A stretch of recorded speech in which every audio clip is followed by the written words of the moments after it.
మహిళ ఉండి తను మాట్లాడే మాటలు చూస్తే ప్రతి ఆడపిల్ల యొక్క రక్షణ మాది బాధ్యత. ఏ ఆడపిల్లకు కూడా ఎలాంటి కష్టం రాకుండా మేము చూసుకుంటామని చెప్పినటువంటి అనిత గారు దీని గురించి ఏం సమాధానం చెప్తారని కూడా ఈ సందర్భంగా నేను ప్రశ్నిస్తా ఉన్నాను. ఒక గిరిజన శాఖ మంత్రిగా ఉన్నటువంటి గుమ్మడి సంధ్యారాణి గారు ఒక గిరిజన జాతి బిడ్డకి ఇంత అన్యాయం జరుగుతున్నప్పటికీ కూడా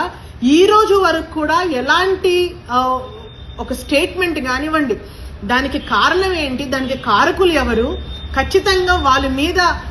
కేసు అనేది ఫైల్ చేయాలి, అట్రాసిటీ యాక్ట్ అనేది ఫైల్ చేయాలి, లేకపోతే అత్యాచారం చేసి చంపినందుకు వాళ్ళని ఏ రకమైనటువంటి శిక్ష వేసి వాళ్ళని జైలు పాలు చేయాలన్న ఒక ఆలోచన కూడా చేయలేనటువంటి